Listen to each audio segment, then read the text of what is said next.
원장님, 근데 이게 보면은 엄청 신기한 게 똑같은 사람인데 얼굴 크기가 엄청 차이나 보여요. 이게 왜 그런 걸까요? 네. 우리가 나이가 들면 얼굴이 커 보이는 경우가 되게 많거든요. 나이가 들어서 얼굴이 커 보이는 건 살이 흘러내려서도 그렇지만 바깥에 볼륨이 많이 생겨서 그래요. 안녕하세요, 미오름 서원장입니다.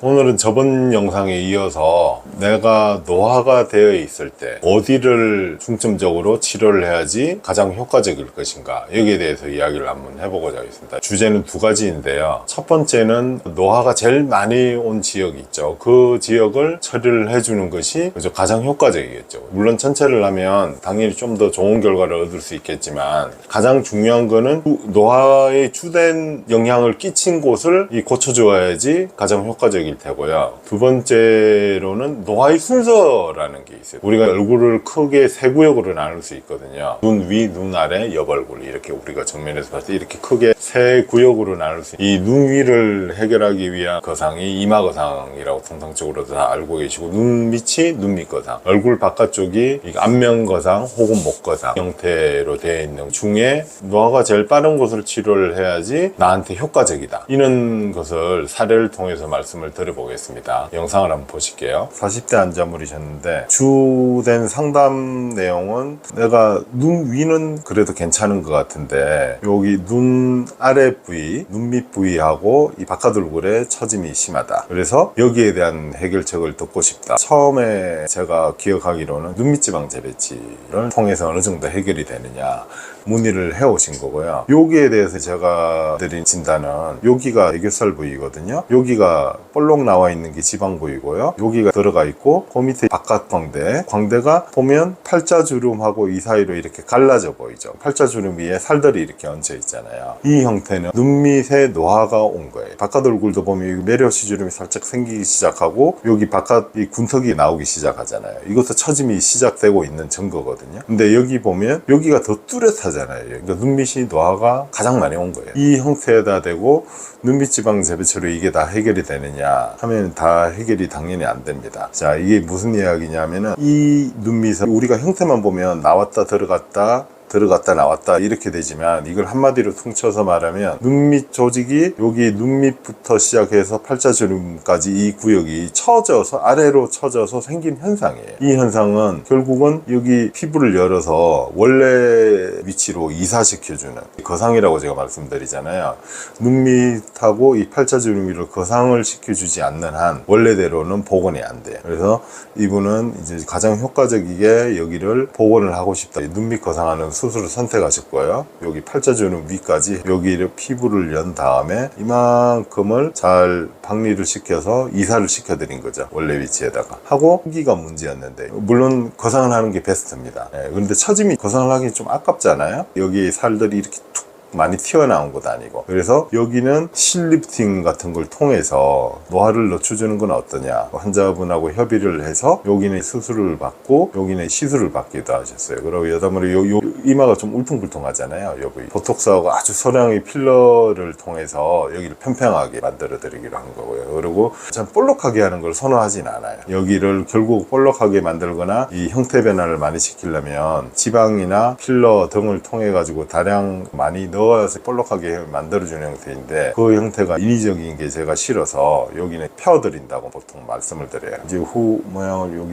이렇게 보시면 일주일 실밥법으로 오실 때 사진밖에 없거든요. 여기는 좀 잘 펴졌고요. 위에 이마부터 보시면 울퉁불퉁한 것이 많이 펴졌고, 여기 동그랗기 때문에 가려서 잘 안 보이긴 하는데 여기 애교살이 선명해진 거예요. 애교살이 여기서는 잘 안 보이죠. 나온 지방은 재배치가 돼서 여기 볼록한 게 없어졌고, 이 고랑도 처짐이라 그랬잖아요. 당연히 거상을 했으니까 이 자리에 있던 게 이제 없어졌죠. 그리고 보시면 팔자주름도 위로 상승했죠. 그죠? 여기 살이 모여있던 게 위쪽으로 상승해서 여기가 이제 처지기 전에 얼굴로 돌아갔다. 그리고 바깥 얼굴도 많은 것 같은데, 이 바깥 얼굴의 변화는 눈밑의 변화하고는 틀려요. 여기는 거상을 통해서 이사를 갔기 때문에 전모습으로 돌아가기까지는 수십 년의 세월이 걸릴 것이고, 여기는 잘 유지를 해야죠. 이 상태에서 유지를 해서 실리프팅 횟수를 최대한 줄일 수 있게 관리를 잘 하셔가지고, 나중에 이 안면 거상을 하더라도 요 부위 때문에 거상을 하잖아요. 빠져나온 것 때문에 이거를 나중에 받을 수 있게, 얼굴이 노화가 이 부분은 많이 된 상태가 아니었기 때문에 좀 느리게 해주는 그 방법을 해서 이쪽은 시술을 하신 거고 여기는 수술을 하신 경우가 되겠어요. 그래서 이 사례에서 볼 수 있듯이 제가 오랫동안 많이 봤을 거 아니에요. 한국 분들이 대부분의 경우에 눈 밑하고 이 팔자주름이 중안면이라 그러잖아요. 부위가 노화가 제일 빨리 오는 경우가 가장 많아요. 가장 많고 눈 위가 노화가 빨리 온다든지 아니면 바깥 얼굴이 노화가 빨리 온다든지 이런 분도 간혹 있기는 한데, 보면 요 부위가 메인이에요.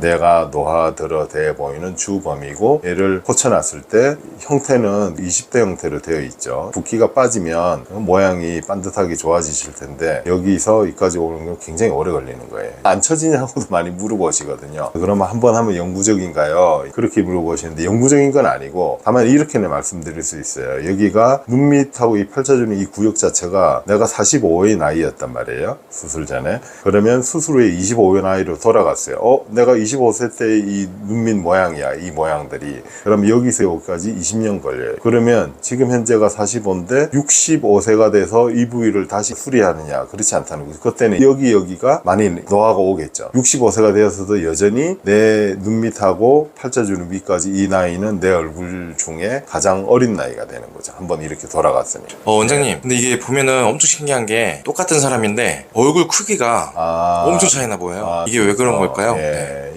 제가 예전에 영상을 한번 만들었던 적이 있는데, 얼굴의 크기가 결국은 절대적인 크기가 있고요. 우리가 나이가 들면 얼굴이 커 보이는 경우가 되게 많거든요. 얼굴이 절대적으로 큰 경우도 있고, 나이가 들어서 얼굴이 커 보이는 건 살이 흘러내려서도 그렇지만 바깥에 볼륨이 많이 생겨서 그래요. 얼굴 센터 쪽에 볼륨이 많아야 되는데, 이게 보면 얼굴 센터 쪽에 볼륨이 많이 생겼잖아요. 이쪽에 요 밑으로 이 처져 있는 구역이 있죠. 동그라미로 표시했는 팔자주름 위라든지 이 바깥 군턱이라든지 요런 데다가 살이 몰려 있는 게 아니고 중심 부위로, 젊었을 때 있던 살이 중심 부위로 이제 몰리게 되는 거죠. 몰리게 되면은 바깥쪽 살이 정리가 되면서 얼굴이 이제 작아 보일 수가 있겠죠. 이게 결국은 요 살들이 없어진 거예요. 이 살들이 없어지고 여기 있는 살 있죠. 여기에 있는 살, 그 다음에 애교살, 요런 게 이제 생긴 거죠. 이런 게 생기니까 여기 얼굴이 중심 부위로 모여들게 되니까 얼굴 크기는 똑같지만 상대적으로 적어 보이게 느낍니다. 얼굴 크기는 똑같은 거예요. 여기 배율이 조금 틀릴 수도 있는데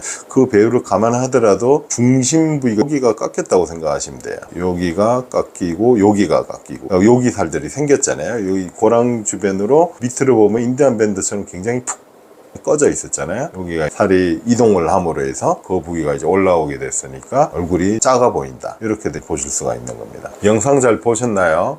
오늘의 주제는 첫 번째는 가장 중요한 것을, 노화의 주 원인이거나 아니면 젊었을 때 모양이, 예를 들어서 내 얼굴 모양이 어디가 부족해서 뭘 한다고 했을 때 가장 효과적인 부위가 분명히 있거든요. 예를 들어 그 부위가 쌍꺼풀일 수도 있고, 이게 미용 수술이 있어도 마찬가지예요. 이게 쌍꺼풀일 수도 있고 코 수술일 수도 있고 턱 수술일 수도 있고요.